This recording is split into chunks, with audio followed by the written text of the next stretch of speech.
Ça se passe mal pour les marques françaises de prêt-à-porter. Le secteur français de l'habillement est secoué par une crise profonde, l'une après l'autre. De nombreuses chaînes françaises de vêtements se retrouvent en difficulté, en particulier dans l'entrée de gamme. Explication du phénomène avec votre invité Alexandre Gilles Mainviel. Il est le directeur de l'Observatoire économique de l'Institut français de la mode. Bonjour Gilles Mainviel. Bonjour. On ne peut évidemment plus parler d'accidents industriels isolés lorsqu'on a autant de marques d'un coup qui se retrouvent en difficulté dans le sillage de Camaïeu à la fin de l'année dernière. La liste s'allonge, alors on ne peut pas, difficile d'être exhaustif malheureusement. Koukaï, Burton, Pimki, je pense aussi aux chaussures André et San Marina, Gosport. Que se passe-t-il dans le prêt-à-porter, Gilles Mainviel? Eh bien, je pense que l'explication n'est pas unique. Il y a énormément d'explications qui se conjuguent pour expliquer ce phénomène.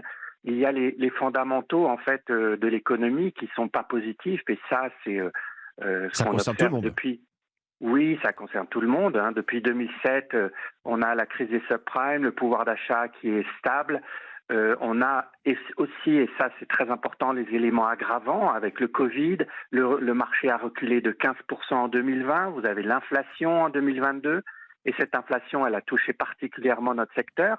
Pas forcément l'effet direct avec la hausse des prix des vêtements qui, somme toute, est resté relativement mesuré. Mais les ménages, pour certains d'entre eux, ont préféré changer leurs arbitrages de consommation, et pour faire face aux hausses de prix dans l'alimentaire, dans l'énergie, eh bien, la mode fait partie quelquefois des variables d'ajustement, Mm. et on renonce à ces achats de mode. Donc ça, c'est effectivement des fondamentaux qui touchent tout le monde. Vous avez parlé de l'entrée de gamme. Je serais peut-être plus précis si vous permettez. C'est plutôt le milieu de gamme en Milieu de fait. gamme. Oui, parce que l'entrée de gamme, les petits prix, les premiers prix sont en phase avec des consommateurs qui ont besoin de premiers prix dans un contexte où les classes moyennes ont été malmenées.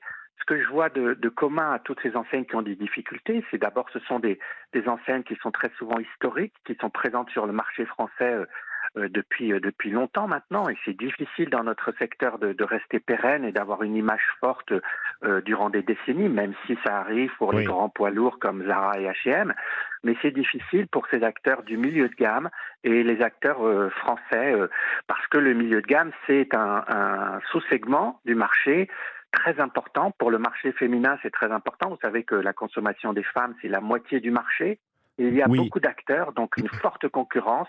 Et c'est difficile pour les enseignes historiques parce que la caractéristique, c'est qu'il faut justement être meilleur que les autres. Le marché ne porte plus tout le monde de la même façon comme dans les années 90, début des années 2000. Alors Il justement, faut être meilleur que les autres. Gilles Mainviel, qu'est-ce qui se passe avec, si on parle du segment du milieu de gamme, ces marques n'ont pas su se réinventer, n'ont pas su rester désirables, entre guillemets. Est-ce qu'il y a un phénomène de ringardisation dans ce segment justement du prêt-à-porter?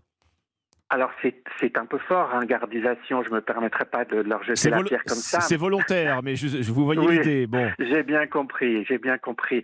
Je crois qu'en fait, il y a un moment, si vous voulez, dans les années 2000, je dirais peut-être jusqu'au tournant de 2015, beaucoup de ces enseignes, et la plupart des enseignes d'ailleurs, ont ouvert des magasins dans un contexte où on commençait déjà à voir que le marché n'était plus porteur.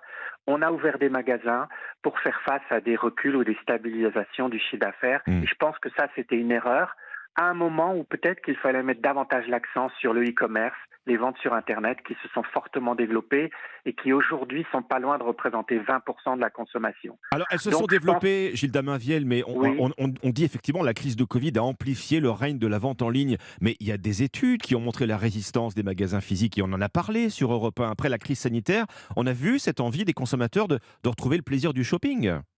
c'est vrai. On ne se désintéresse pas à la mode, donc c'est la raison qui explique ces difficultés, c'est pas parce que les consommateurs se désintéressent à la mode, c'est parce qu'il y a une offre trop importante. Oui, Et même si effectivement vous avez tout à fait raison, la plupart des ventes se font en magasin et les consommateurs sont assez attachés, notamment les hommes, au magasin.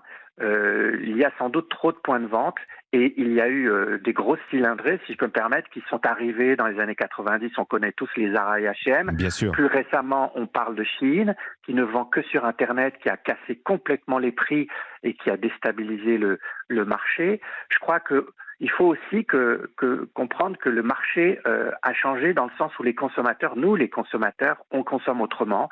on parle parfois du moins mais mieux, c'est-à-dire qu'on attend de la mode des valeurs. On veut davantage d'éco-responsabilité, on veut respecter les conditions sociales de production, respecter l'environnement. Et ça, c'est un point très important. Et je pense que ça, c'est Oui. la mode de demain. Ce qu'on a longtemps appelé la fripe et qu'on appelle plus souvent aujourd'hui la seconde main, ça fait du mal Oui, aussi à ce type d'enseigne, Gilles Lamainvielle. absolument. Le marché de la seconde main, l'Institut français de la mode a travaillé sur ce sujet. Ça représente 6 milliards d'euros, donc c'est considérable. Et en effet, tout ça, ça va dans le sens d'un nouveau mode de consommation qui n'est pas favorable aux acteurs historiques et qui ont des business models, comme on dit, qui sont sans doute plus adaptés à ce qu'on a vu dans la croissance des années 90, début des années 2000. Aujourd'hui, tout ça, c'est derrière nous et il faut inventer une mode différente. Et j'emploie souvent la comparaison avec le secteur alimentaire qui a fait sa révolution Oui. avec des produits plus qualitatifs. On connaît la transparence, la provenance des Traçabilité, produits. Et oui. je Oui, pense oui. la traçabilité, absolument. Je pense que tout ça, c'est en train de se produire. Et il ne faut pas croire que la mode est complètement ringardisée, mais ça se produit et je pense qu'il faut mettre l'accent davantage sur ces éléments-là si on veut demain satisfaire le consommateur dans un marché extrêmement concurrentiel et difficile, il faut bien le reconnaître. Il faut bien le reconnaître, en effet, le secteur du prêt-à-porter est en train de faire sa mutation. Vous nous le dites ce matin sur Europe 1. Merci, Gilles Lamainvielle, directeur de l'Observatoire économique de l'Institut français de la mode. Merci à vous. Merci.